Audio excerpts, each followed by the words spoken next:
चलिए अब आगे हम देखते हैं पर्वतीय मृदा। आज अगली मृदा का नंबर है जिसको बोलते हैं पर्वतीय मृदा। दिमाग बैठा लिए, हेडिंग डालिएगा पर्वतीय मृदा।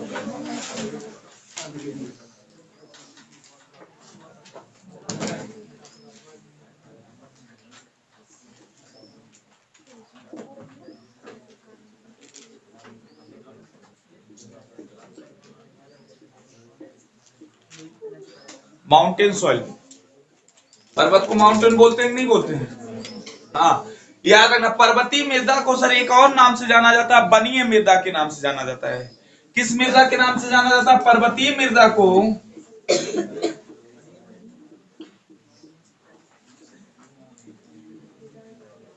को वनीय मृदा के नाम से जाना जाता है। वनीय मृदा के नाम से जाना जाता है।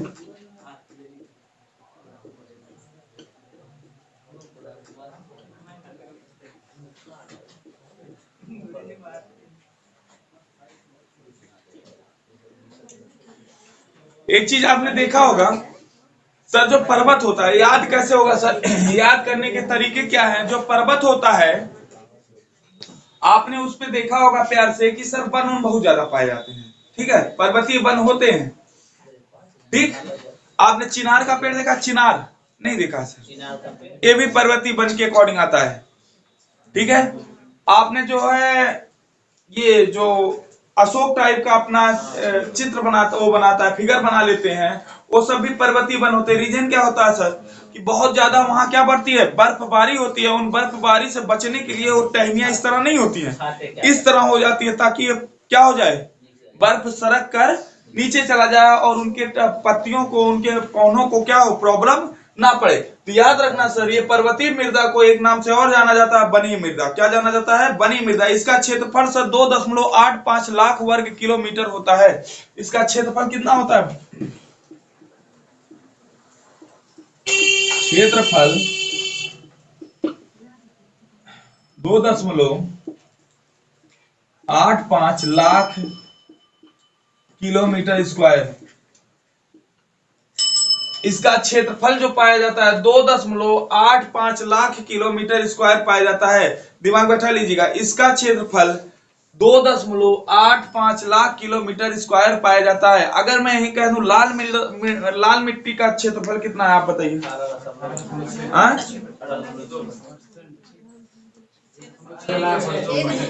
6.1, very good, lakh kilometre square है। 18.6% है, ठीक है, लाख किलोमीटर स्क्वायर नहीं है। दिमाग बैठा लीजिएगा, ये नवीन मृदा होती है और नवीन मृदा के साथ साथ सर इसका विकास नहीं होता। पहाड़ों का कितना विकास हो पाएगा? पहाड़ों पे कितना विकास हो पाएगा मृदा का? याद रखना, यह नवीन मृदा होती है और अविकसित मृदा होती है। कैसी मृदा होती है?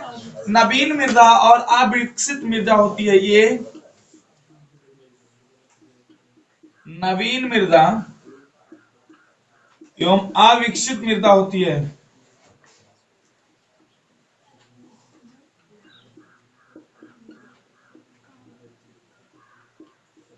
मृदा होती है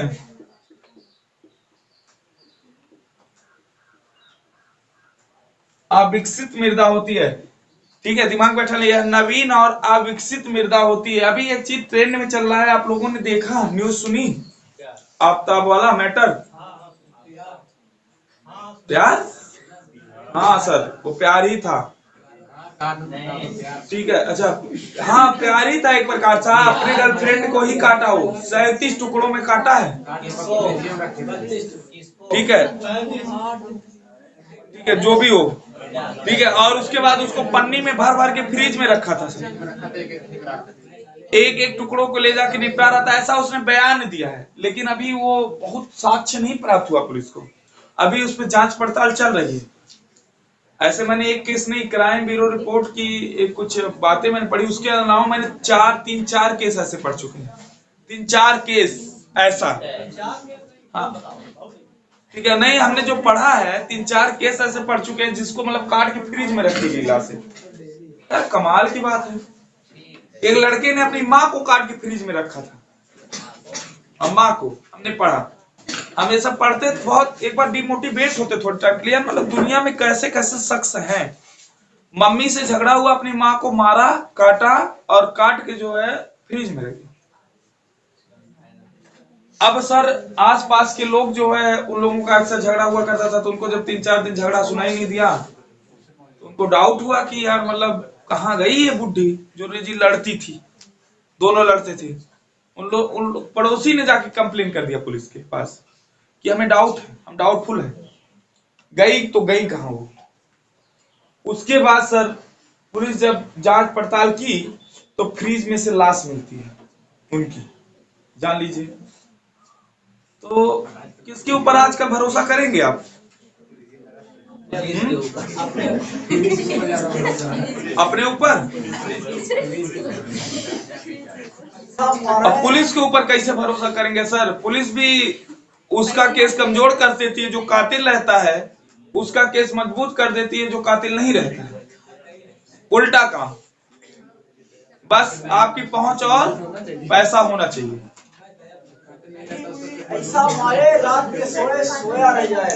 बस मैं इतना कह रहा हूं कि आप खुद से बचिए। एक ही तरीका है, एकदम सर इंटरफेयर करिए ना, इन्वॉल्व होइए ना। अभी मैंने बताया ना, जैसे वीडियो चल रही है, जाने दो, ठीक है। होता रहता है सर, थोड़ी थोड़ी बातों के लिए जो है इंसान को मार दे रहा है, जो कपार सपार फट जा रहा है। क्या है यार ये दुनिया में, क्या है, बचा क्या है? कुछ नहीं बचा है। इसलिए आप जितना दूर रह पाइए इन सब बात बवालों से, उतना ही अच्छा है। छोड़िए। कहा जाता है सर इस मृदा का अधिकतर विस्तार कहाँ हुआ है? कहोगे इस मृदा का अधिकतर विस्तार कश्मीर में हुआ है। कहाँ हुआ है? कश्मीर में। क्योंकि कश्मीर आप जानते हो सर पहाड़ी इलाका है। कश्मीर के साथ साथ और सर कहाँ? अरुणाचल प्रदेश में अधिकतर विस्तार इस मृदा का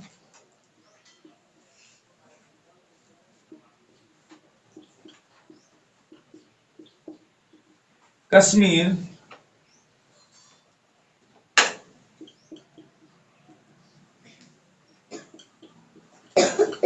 और अरुणाचल प्रदेश। हाँ अभी और बता रहे हैं सर, पंजाब से अभी बताएंगे, सीधा पकड़ के ही चले ना। सब जगह जो ये मृदा, लेकिन अधिकतर जो विस्तार पाया गया कश्मीर से लेकर अरुणाचल प्रदेश। कश्मीर की राजधानी श्रीनगर। मैंने कहा कोई आंचल पकड़े तो उसको ईटा लेके मारो। अरुणाचल प्रदेश की हाँ ईटानगर, याद रखना। अरुणाचल प्रदेश की कहाँ होती है? ईटानगर में पाई जाती है। दिमाग में बैठा लो बातों को। अरुणाचल प्रदेश की कहाँ होती है? ईटानगर में पाई जाती है। ठीक है। पूछा जाता है पर्वतीय मृदा का नेचर कैसा होता है? सर अम्लीय होता है। इसमें इसका नेचर कैसा होता है? यह अम्लीय मृदा होती है।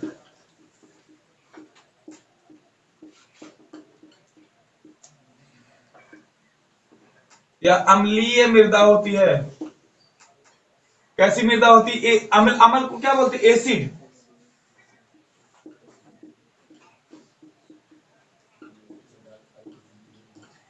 याद रखना यह अम्लीय मृदा होती है। अगर यह अम्लीय मृदा होती है तो इसका पीएच मान 7 से कम या 7 से ज्यादा? 7 से कम। क्योंकि 7 से कम जिसका पीएच मान होता है वह अम्लीय मृदा होता है। वैसे एक उपजाऊ मिट्टी का पीएच मान कितना होना चाहिए? 6.5 हाँ पीएच मान जो होना चाहिए आपको पता है सर, 6.5 से लेकर 7.5 तक होना चाहिए। बातें क्लियर है? अगर पूछ लिया जाए पीएच मान यानी कि पीएच स्केल, पीएच पैमाना किसने दिया था? हाँ सोरेनसन ने दिया था। किसने दिया था? सोरेनसन ने दिया था। ठीक है, याद रखना किसने दिया था? सोरेनसन। अच्छा ऐसे मिट्टी में या ऐसे मतलब पहाड़ों पे कौन से पौधे उगाए जाते हैं?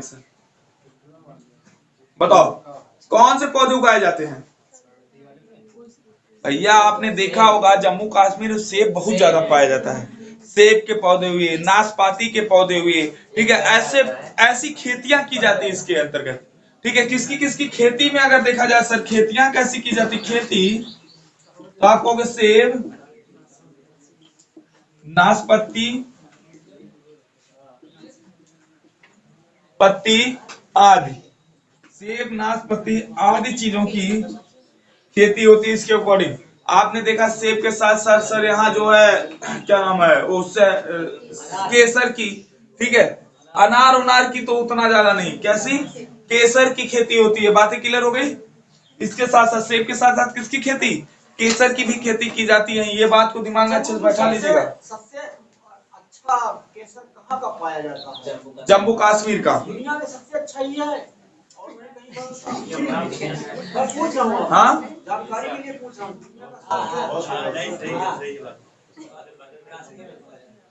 मैं तो समझता हूँ कि महंगी का होता है।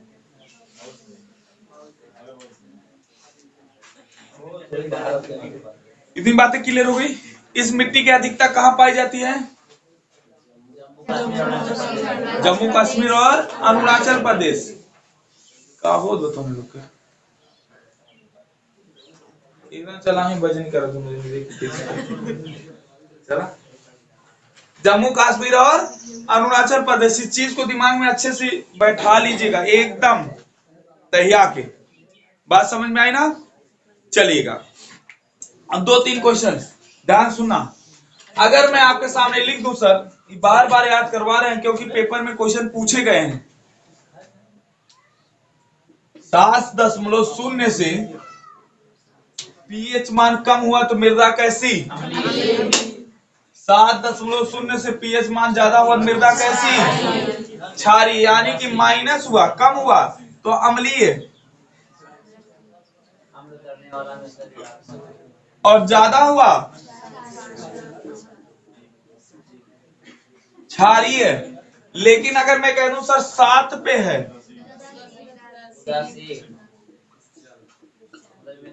उदासीन। इसका उदाहरण सर सबसे बढ़िया पानी। पानी गलत है का? पानी सर रंगहीन, गंधहीन, स्वादहीन। लेकिन सर पानी का कलर होता है कैसा? नीला। आपने देखा है अगर बड़े बड़े सागरों को देखिए उसका कलर नीला दिखाई देता है। छोड़िए कहाँ लाल दिखा,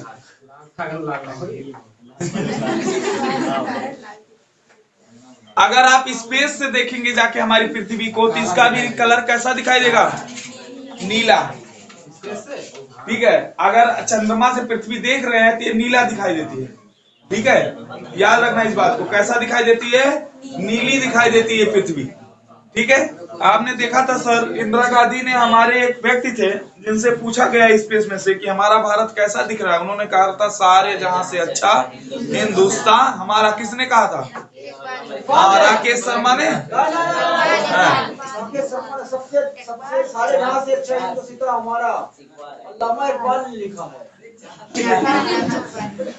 इकबाल ने लिखा है, ठीक है, बोला किसने था स्पेस से? इकबाल स्पेस में गए थे। कौन बोला था जी? मधु नहीं, राकेश शर्मा थे। वेरी गुड, कल्पना चावला नहीं थी। ठीक है, राकेश शर्मा जी थे। कल्पना चावला वह पहली महिला थी जो स्पेस में गई और बेचारी लौट के नहीं आई। शीर्षा बांदला वह पहली महिला बनी जो स्पेस में गई भी और लौट के आई भी, भारतीय। ठीक है, यानी कि एज ए फीमेल देखा जाए यह दूसरी महिला थी जो स्पेस में गई थी। इस चीज को याद रखना। और एक क्वेश्चन अभी पीछे पूछा गया था कि वह दूसरी महिला कौन थी भारत की जो स्पेस यात्री बनी? कौन थी स्पेस यात्री बनी? वह थी शीर्षा बांदला। ठीक है, अब पूछा जाए पौधों की वृद्धि के लिए सर पीएच मान कितना होना चाहिए? जल्दी बताओ। पौधों की वृद्धि के लिए पीएच मान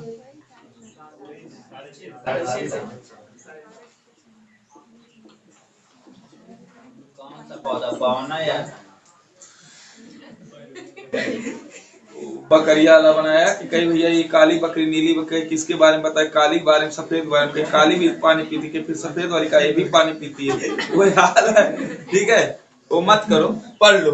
ठीक है, पौधों की वृद्धि के लिए पीएच मान सर कितना होना चाहिए? वही आप कहोगे 6.5 से 7.5 के बीच में। ठीक है, कहीं कहीं आपको मिल जाता है 6 से लेकर 7.5 के बीच में, तो देख के चौंक मत जाइएगा। इसलिए एक बार बता दे रहे हैं कि अगर 6 से 7.5 मिल रहा है तभी कोई डाउट नहीं है, लेकिन वैसे मुख्यतः देखा जाए 6.5 से लेकर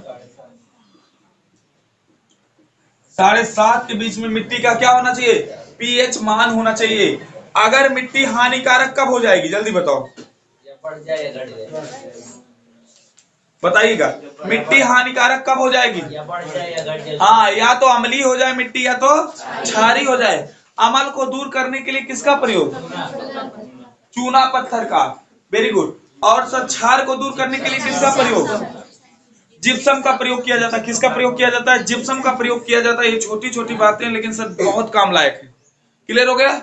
अब सर काउंट कितनी मृदा है पूरी, 5। 6वीं का नाम डालिएगा, दलदली मृदा। 6वां लिखिएगा, दलदली मृदा।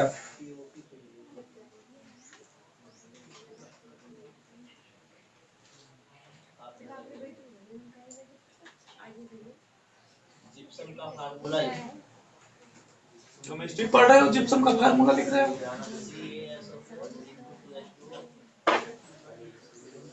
फिजिक्स तुम पढ़ाए हो ना।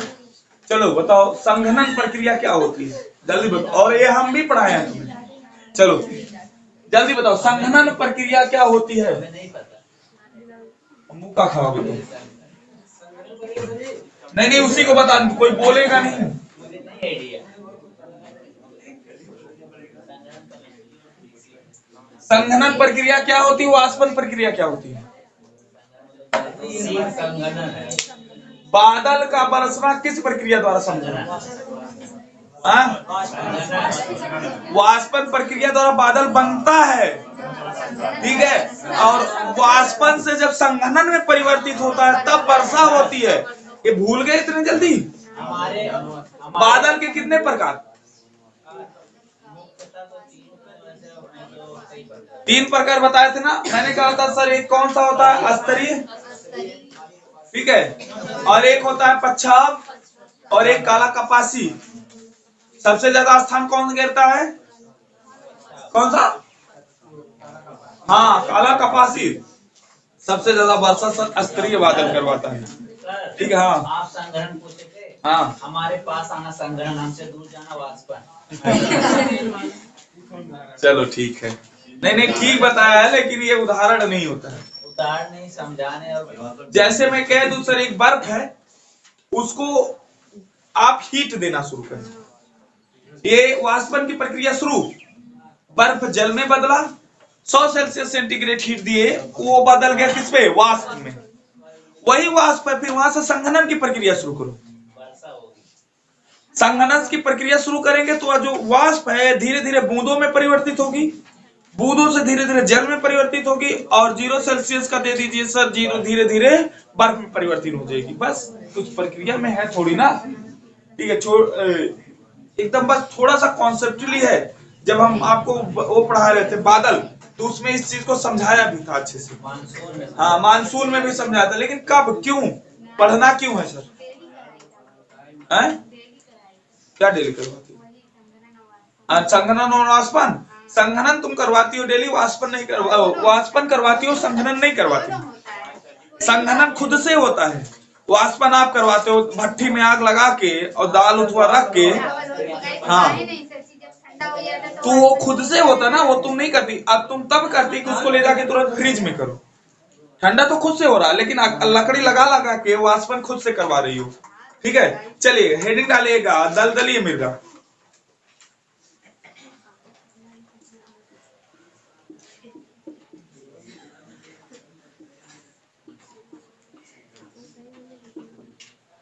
सर इस मृदा को पीठ मृदा भी कहा जाता है, दलदली मृदा को पीठ मृदा भी कहा जाता है। इस मृदा को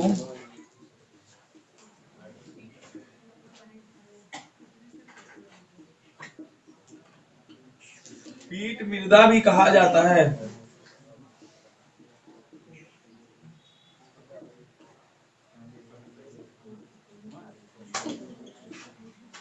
याद रखना, इस मृदा को पीठ मृदा भी कहा जाता है। ये बातें क्लियर कर लो। किस मृदा को पीठ मृदा कहा जाता है, दलदली मृदा को पीठ मृदा कहा जाता है। ऐसे मृदा कहाँ पाए जाते हैं, ऐसे मृदा लगभग जो नदियों के किनारे पाए जाते हैं। ऐसी मिट्टी कहाँ पाई जाती है, तो आप कहोगे विशेषकर तटीय क्षेत्र पर ऐसी मिट्टी पाई जाती है। कहां पाई जाती है? विशेषकर तटीय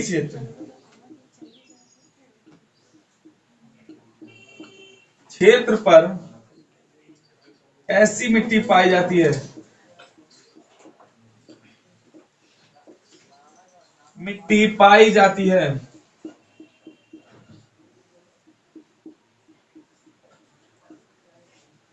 अब सर इसमें याद नहीं करना, लॉजिक लगाना है। कहोगे कैसा लॉजिक गुरुजी?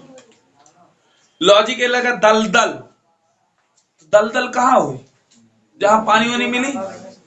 सर राजस्थान में भी कहीं कहीं दलदल पाए जाते हैं, ऐसे एकदम सूखा दिखाई देगा, ऐसे थोड़ी देर कूदिए उस पे, ठीक है, वह स्थान किस में बदल जाएगा? दलदल में। लेकिन वहां भी जल होता है, क्योंकि जब दलदल होगा तो वहां जल होना स्वाभाविक सी बात है, मिलना ही मिलना है, ठीक है। तो याद रखना सर, जल कहाँ पाया जाएगा? तटीय क्षेत्र पे पाया जाएगा, ठीक है, नदी के तटीय क्षेत्र पे। और आप नदी में दलदल नहीं जल्दी खोज पाएंगे। नदी में तो सर स्वाभाविक सी बात है बनना है, लेकिन किनारों पे दलदल होता है अधिकतर, तट पे होता है, क्योंकि तट पे जो है पानी उतना नहीं होता है, मिट्टी और पानी का क्या होता है? एक मिक्स होता है, ठीक है। तो देखिए पूरा दलदल बना होता है। तो याद रखना इस चीज को, विशेषकर कहां पाया जाता है? तटीय क्षेत्र में। इस मृदा को सर पीट मृदा कहा जाता है, क्योंकि ये मृदा किसी काम लायक नहीं होती है विशेषकर, ठीक है। लेकिन सर ऐसे मृदा में कौन से उगते हैं पेड़ पौधे? आप कहोगे ऐसे मृदा में सर मैग्रो नामक वन उगते हैं। कौन से वन पाए जाते हैं? मैग्रो वन पाए जाते हैं। ऐसी मृदा में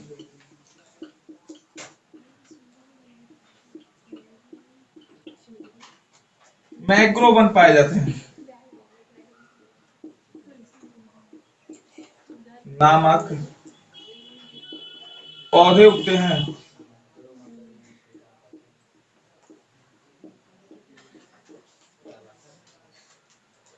मैग्रो वन सबसे ज्यादा भारत में कहां पाया जाता है? अभी हमने रिपोर्ट पढ़ाई है वनों की आपको, कहां पाया जाता है? वेस्ट बंगाल। आपने देखा गंगा यमुना के जो सुंदरबन डेल्टा है, सुंदरबन पाया जाता है। सुनो, वो मैग्रो वन ही है साहब, सुंदरी नामक पौधे पाए जाते हैं, ठीक है। याद रखना सुंदरबन डेल्टा में मैग्रो नामक पौधे पाए जाते हैं बहुत ज्यादा, ठीक है, बहुत ज्यादा ये वन पाया जाता है। वेस्ट बंगाल में पाया जाता है और गुजरात में भी पाया जाता है, सबसे ज्यादा गुजरात, महाराष्ट्र में भी पाया जाता है, ठीक है। वो वृद्धि हुई है, सबसे ज्यादा वृद्धि हुई 8 किलोमीटर की। हाँ, बात समझ में आई ना? मैग्रो वन पाया जाता है, याद रखना सर। और आप जानते हैं वेस्ट बंगाल में मैग्रो वन के साथ साथ सुंदरी नामक पौधे भी यही उगते हैं। सुंदरी नामक पौधे।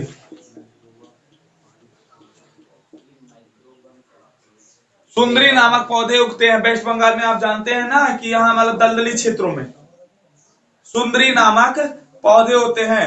सर इस मृदा की जलवायु कैसी होती है? कहोगे ये नम जलवायु वाली मृदा होती है। कैसी? नम जलवायु वाली मृदा। ये कैसी मृदा होती है? नम है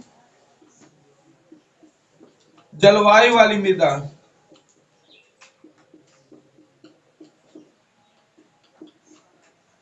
नम जलवायु वाली मृदा या होती है, दिमाग बैठा लीजिए इस बातों को। कैसी मृदा होती है सर? नम जलवायु वाली मृदा होती है। नम जलवायु वाली मृदा होती है। सर ये पाया कहाँ जाता है? सबसे ज्यादा यह मृदा जो पाई जाती है तमिलनाडु और केरल के क्षेत्रों में पाई जाती है, लेकिन वेस्ट बंगाल में भी पाई जाती है, ठीक है, क्योंकि वो पूरा गंगा यमुना के बीच जो है दलदली मृदा का क्या होता है? निर्माण होता है। तो सर यह मृदा कहाँ पाई जाती है? याद रखना, पाई जाती है केरल, तमिलनाडु, उड़ीसा, वेस्ट बंगाल, ठीक है। हाँ, ऐसे क्षेत्रों में मृदा बहुत अधिकतर पाई जाती है और थोड़ा थोड़ा कहीं कहीं पाया जाता है, उसको सर लिखा नहीं जाता है, ठीक है। अच्छी खासी मात्रा में पाई जाती है। सिर्फ याद रखना सर कहाँ पाई जाएगी? तटों पे। अब उत्तर प्रदेश में तट थोड़ी ना होगा, नदियों का है लेकिन उतनी अधिक मात्रा में नहीं है, तो इस चीज को याद रखना। उत्तर प्रदेश में सबसे ज्यादा कौन सी मृदा पाई जाती है?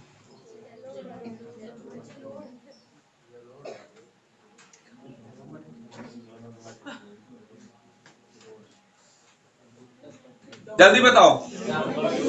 जलोढ़ मृदा। अगर मैं पूछ लूं सर, ऐसे जो मृदा होती है, दलदली मृदा होती है, ठीक है, इसमें किस चीज की अधिकता होती है? आप कहोगे जैविक पदार्थों की अधिकता होती है और घुलनशील नमक की अधिकता होती है। कैसी अधिकता सर किसकी पाई जाती है? अधिकता जैविक पदार्थ। अब कहोगे गुरुजी जैविक पदार्थ कैसे बता रहे हैं? जैविक पदार्थ और नमक घुलनशील, क्योंकि आप समुद्र से नमक बनाते हैं। घुलनशील नमक,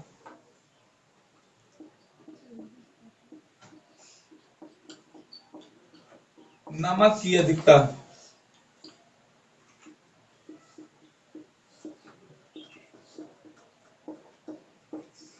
घुलनशील नमक की अधिकता पाई जाती है। जैविक पदार्थ और घुलनशील नमक की अधिकता। आप कहोगे जैविक पदार्थ कैसे सर? जैविक खेती क्या होती है सर? यही खेती जो कूड़ा कबाड़ा से की जाए, मतलब कि कंपोस्ट खाद द्वारा की जाए। ऐसी जो दलदली स्थान होगा, अगर वहां पेड़ के पत्ती या फिर उड़ के जो अत्तियां पत्तियां उसमें जाएंगी, क्या वो फिर उड़ के बाहर निकल जाएंगी? नहीं सर, उसी दलदल में फंस जाएंगी। और जब दलदल में फंस जाएंगे वो किसका रूप लेंगी?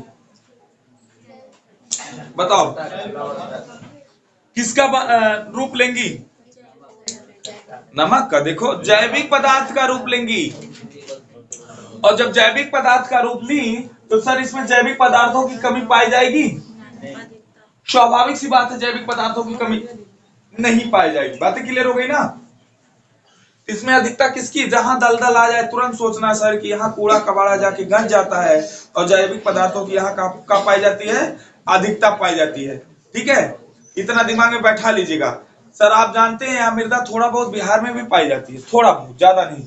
तो बस दिमाग में रखिएगा कि थोड़ा बहुत इसका उत्पादन कहाँ होता है? बिहार में भी होता है, लेकिन अधिकतर सर यह पाया जाता है केरल, तमिलनाडु, उड़ीसा और वेस्ट बंगाल। वेस्ट बंगाल में पूरा सर मैक्रो वन का एक बना है पूरा, जहां सुंदरी नामक वृक्ष भी पाए जाते हैं। और एक बार पूछा गया सर क्वेश्चन कि बंगाल टाइगर कहाँ मिलते हैं? रॉयल बंगाल टाइगर कहाँ मिलते हैं?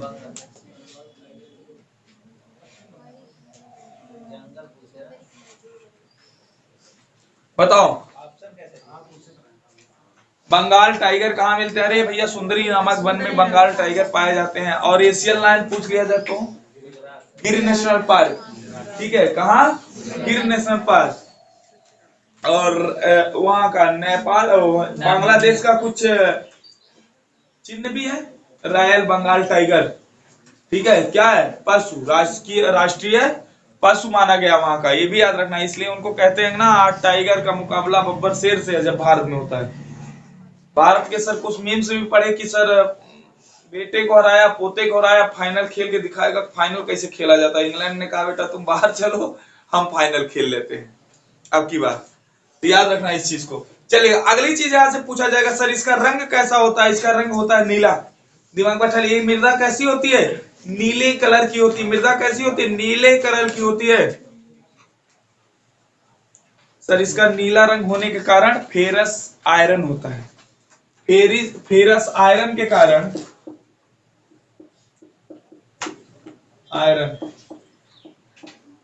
आयरन के कारण इसका कलर होता है नीला। लाल मृदा का रंग होता है लाल। देखना ध्यान से, लाल, लाल। और सर पानी के बाद पीला। और उसके बाद सर काली मृदा का कलर काला होता है, सबको पता है, काला होता है। और सर यह काली मृदा जो होती है, स्वतः जुताई वाली मृदा होती है। हाँ, और एक चीज आपने देखा सर, काली मृदा को रेगूर भी बोलते हैं। उत्तर प्रदेश में केरल के नाम से जाने जाते हैं। बातें क्लियर हो गई? अगली चीज आपने देखा सर, लेटेराइट मृदा का रंग लाल होता है।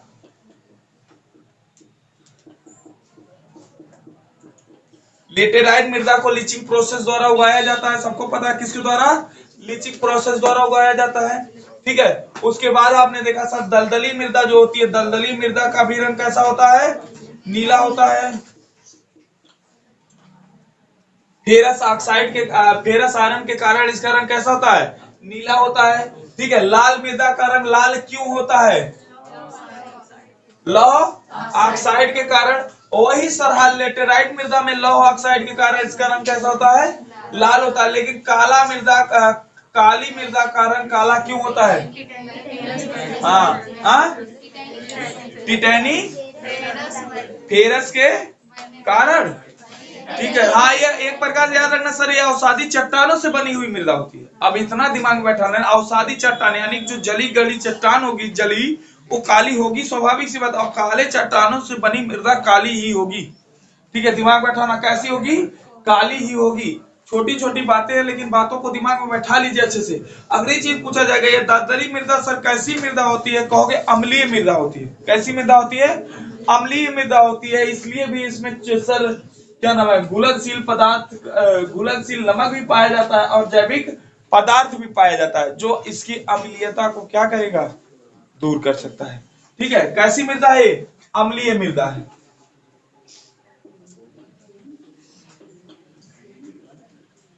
अम्लीय मृदा। क्या कैसी मृदा होती है? अम्लीय मृदा। कभी जाइएगा तो ऐसी मृदाओं को उठाइएगा और थोड़ा इसको चखिएगा। ठीक है, स्वाद मिलेगा आपको। समुद्र के पानी को आप क्यों नहीं पी सकते? खारा होता है। लेकिन क्या उसको पिया जा सकता है? बताओ, कब पिया जा सकता है? वेरी गुड, वाष्पन करके सर उसको पिया जा सकता है। आप लाइए घर पे, खूब खौलाइए सर, इतना खौला दीजिए, ऊपर एक कुछ लगा दीजिए जिसपे वह भाप जाके पूरा क्या हो जाए? चपक जाए। हाँ, चपकना समझते हो ना? हाँ, चपक जाए जाके। उसके बाद सर उस उठा के किसी टब में रख दीजिए उस चीज को। उसके बाद नीचे आपका नमक बन जाएगा, उसको घर में रख लीजिए, दाल उनमें डालिएगा। उसके बाद ऊपर से बर्फ रख दीजिए। फिर वह पानी संघनन की प्रक्रिया शुरू होगी, जिसकी वजह से वो बूंद बनेगी। बूंद बन के क्या होगी? वर्षा होगी। वर्षा होने के बाद फिर उस पानी को उठा के आप पी सकते हैं। कोई डाउट नहीं है? बातें क्लियर है ना? चलिएगा, अगली मृदा जो हम पढ़ने वाले हैं उसको कल पढ़ेंगे। इस क्लास को यहीं वाइंड अप करते हैं। अगली मृदा है लवणीय मृदा।